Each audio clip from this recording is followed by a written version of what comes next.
Welcome to a new series of videos. 2022 is here.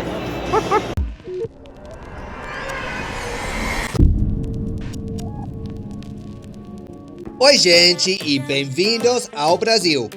Welcome to Brazil. If there was ever one country which cemented my love of travel before any other, it's this one. I've been travelling full time for over 5 years, and only now am I revisiting a top tier destination I first visited 13 years ago.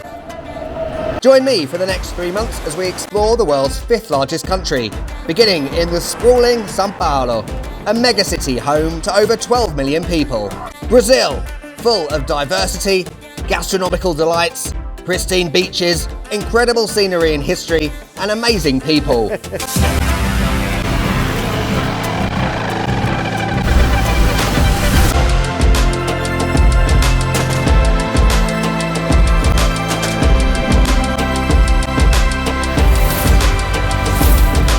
But there's also raging inequality coupled with the inevitable crime and poverty.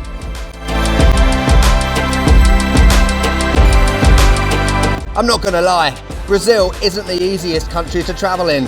And come on, it's 2022. The days of travel videos fueling unrealistic expectations are long over. We're not going to be looking at travel or life with rose-tinted glasses. Are you ready to smash Brazil? I know I am.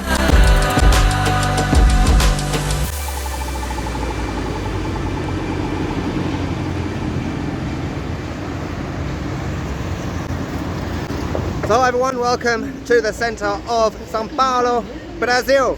I'm so excited to be in a country that is absolutely one of my mega top tier countries that I've ever been to in my life. As I said in the intro, this isn't my first time in Brazil.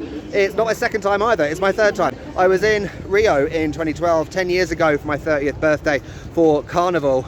Less said about that, the better. And a word for any Brazilians, welcome, bem-vindo to my channel.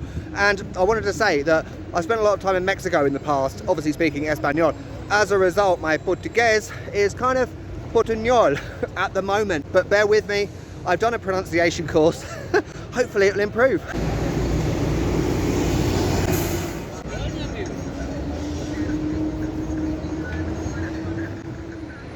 Yes, for any Mexicans watching, that is Oxo in the distance. But the first stop of this video, the thing that always gets my travel juices flowing, is the cathedral in the centre of town. It's the Catedral Metropolitana de São Paulo.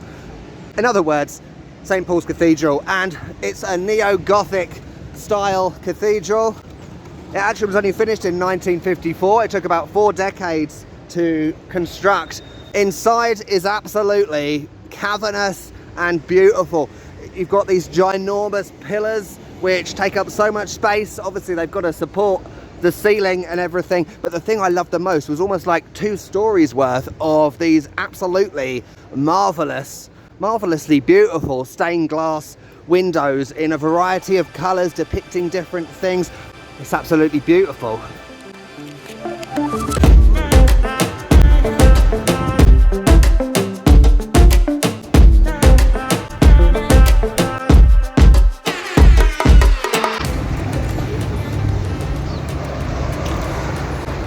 So I've come out of that central area now. I'm not going to lie, it is a little bit sketchy.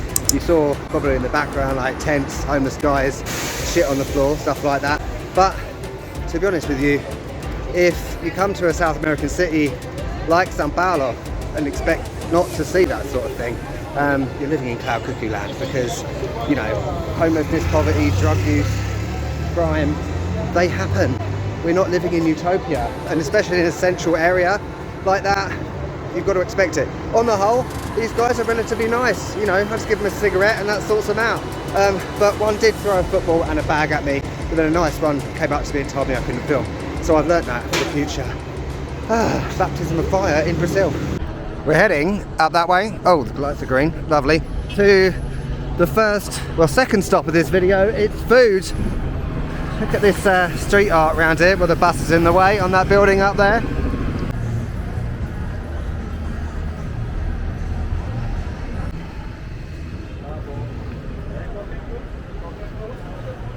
Classic colourful market in São Paulo.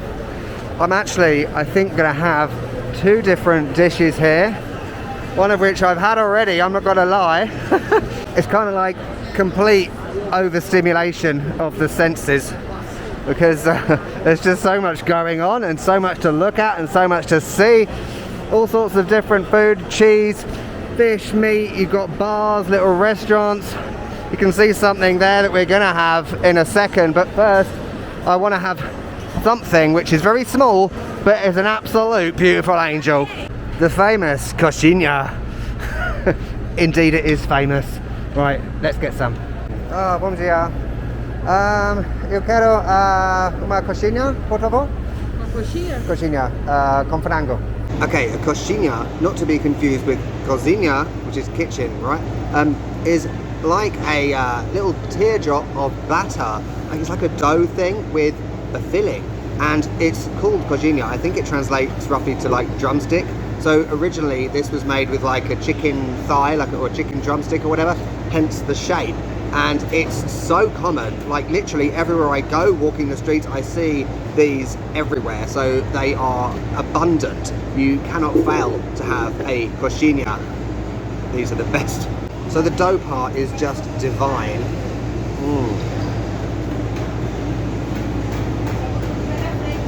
It's soft, really light, and filling at the same time.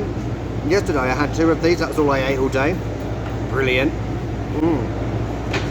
And the chicken part, obviously it's not like a whole piece of chicken, it's like a chicken sort of paste thing, but it's brilliant. How did I not have these the last time I was here?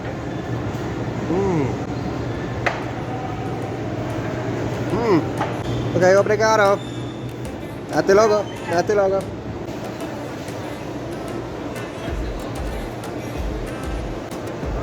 Okay, if you think that was all the food for this video, you are gravely mistaken. I need to find somewhere without copyrighted music. Oh, here we go. There is some.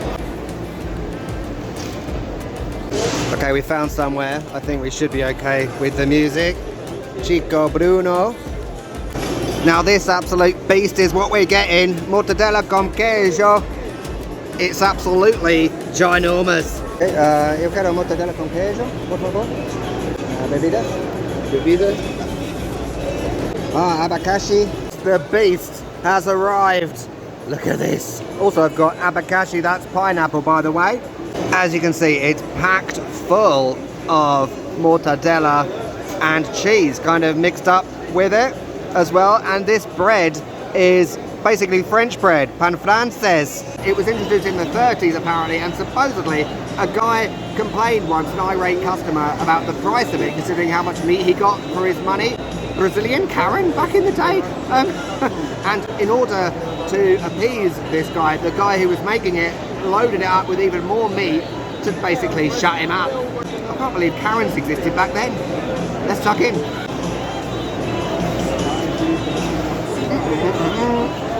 Look at that. Yeah, the meat is hot and the cheese is very much melted within. It kind of reminds me of a burger I used to have in Mexico that had the same sort of thing. Mortadella is beautiful. I haven't had this for years. I'm a right mess, but when it comes to meat, I'm game. So the bread is a bit crispy on the bottom. It's so juicy. The juices are dripping down my fingers. Absolutely stunning. One down, one to go. Honestly, I thought they would be bigger. Maybe my expectations are ridiculous, but I mean, that is enough meat. That's like 3 packets of mortadella from the shop, right? Jesus, look at that. This is just the best. Okay, send help. I need a flatbed truck, which is a common theme when I'm in the Americas. Jesus. Can I just highlight that I'm loving Brazilians so far? I mean, I love them already from the last 2 times, but you know, everyone seems to be so helpful and welcoming and everything like that. It's raining, which will be a common theme throughout these São Paulo videos, because that's what the weather's like here. Black clouds are looming overhead. I was going to say, even though this is my 2nd time in this city, last time I was here, it was only very briefly, so in a way these are second impressions, but they're also first impressions as well. And this area particularly kind of makes Iztapalapa in Mexico look like a 5-star resort in Dubai. There is a difference, you know, for any Mexicans watching who haven't been to Brazil You know, obviously you've got to watch your back in places like Iztapalapa in Mexico City, but here is on a different level. I do feel myself being much more hyper aware, if you know what I mean. I've been in a lot of South American countries. My Spanish isn't that disastrous, and Portuguese is disastrous. But you know, if you don't speak any other language other than English, you will have a problem. I'm sorry to say. I'm not gonna paint an unrealistic picture. You know, there is shit on the floor, human excrement. That's life. As I said, we're not living in this magical fluffy bunny land. Oh, I remember one of those armoured trucks from last time. If you are the sort of traveller that kind of comes to life in this sort of area, something that's, you know, the polar opposite to where you're from in every possible way, then São Paulo is the place for you. We're back near the Catedral. Hopefully no one will throw anything at me this time.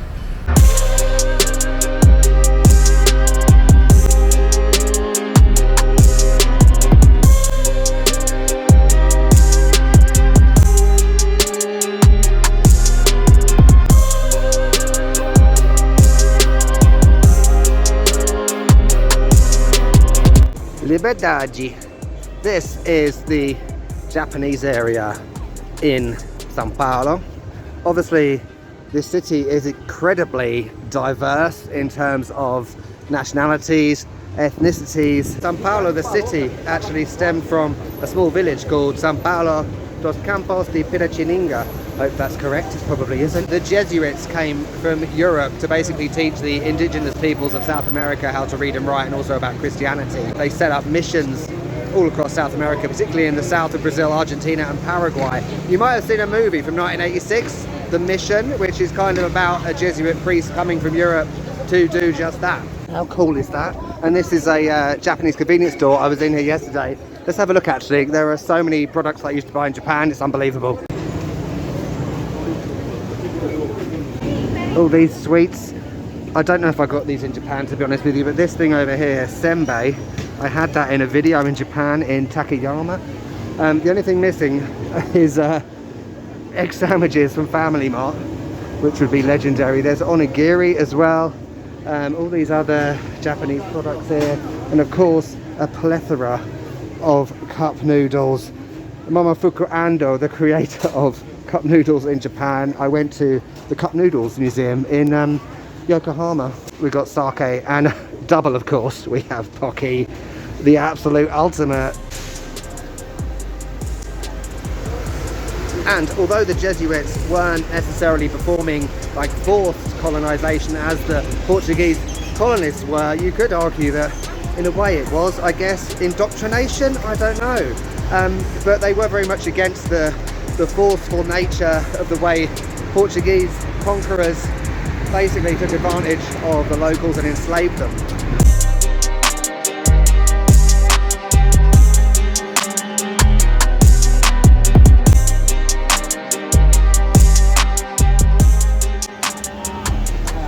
And of course the coffee trade has always been huge in Brazil in terms of trade and exports.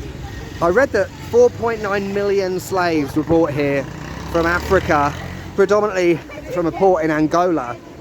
And when slavery was abolished, that's when immigration then became the primary workforce. Of course, Japan used to be a very closed off country, but when it opened up a little bit and people kind of allowed in and people were allowed out, people then obviously left Japan and came to countries like Brazil, working on coffee plantations, things like that. And here today, I believe there are over 1 million people of Japanese descent, and I absolutely love Japan. It's one of my favorite countries along with Brazil, so to have Brazil and Japan kind of in the same place is mind-blowing. This area of course is very diverse, as is the rest of the city, and one thing that annoys me in life is when people say things like, that person doesn't look Brazilian, that person doesn't look Mexican, this person doesn't look English.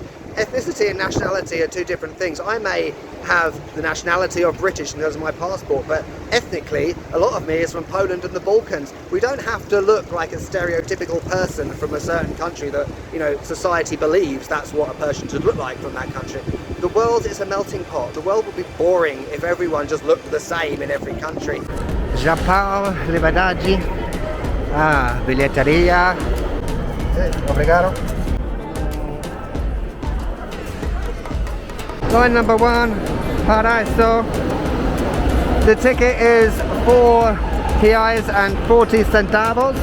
I'll put on the screen how much that is. It's very affordable. That's for one trip. Oh, I've missed the train. Fantastic. We're there. We're going, where are we going? Down there. I'm so excited. I'm a metro geek. Well, a transport geek in general, in case you didn't know.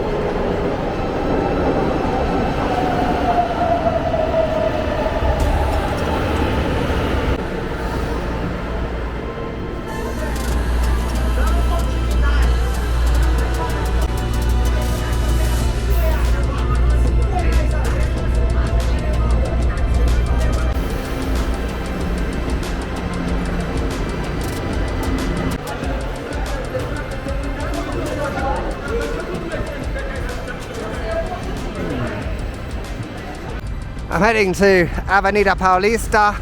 Look at this amazing street art. I think some of it is quite new. There's one on another building that's like 2020. Paulista, it's like the main thoroughfare, or basically like the main street, a bit like Paseo de la Reforma in Mexico City. I stayed just off there the last time I was here, so let's see if it brings back memories. I think Avenida Paulista, as well as being the street of a million Starbucks, that's good in my book. Also, Burger King's over there. I think it's 1.7 kilometers long, or possibly miles, I can't remember which one. And as you can see, the weather is horrendous, but you know what? Rain in Brazil, I feel like it can be one of two things, either like an absolute monsoon or that annoying spitty drizzle rain that I'm very much used to from the UK.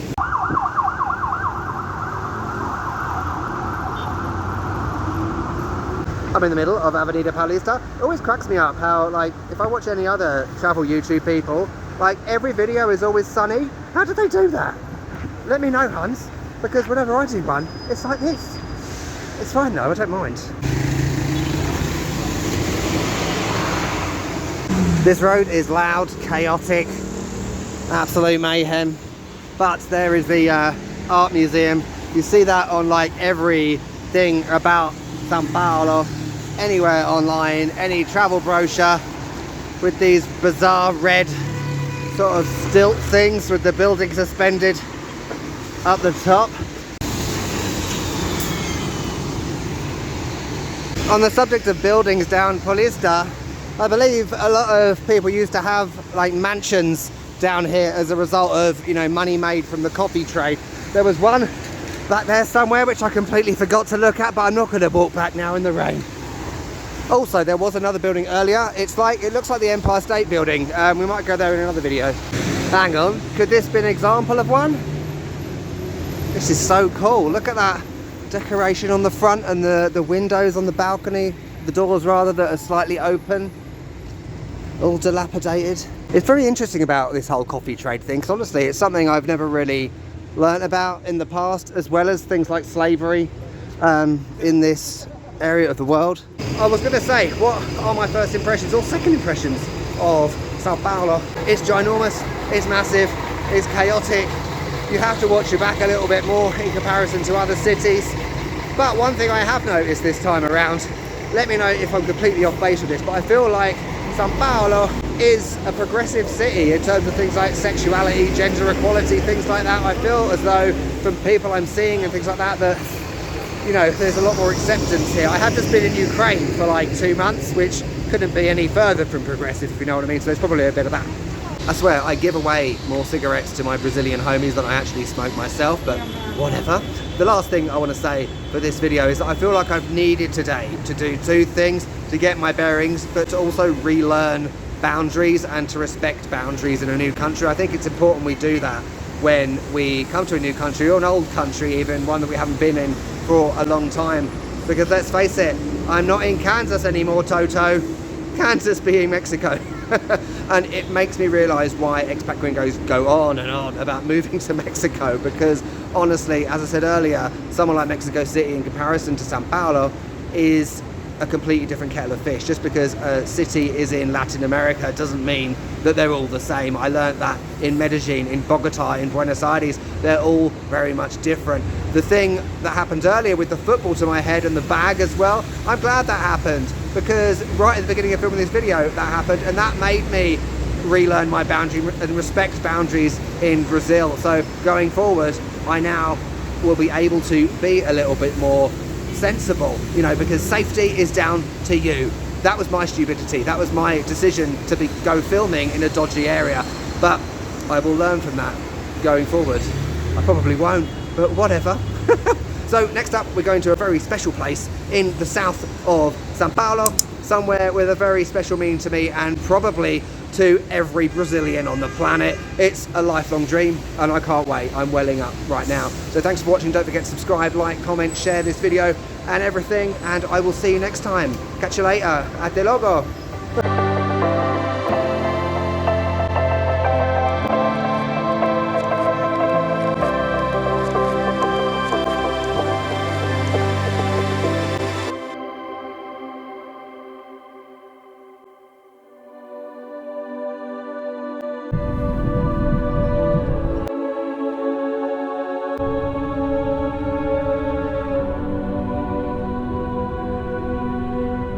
This is about any Brazilian on the face of the planet. People aren't ruthless. It's almost frowned upon. Ruthlessness is a dirty word because this is just iconic. It's something that I've wanted to do my entire life and I'm here today.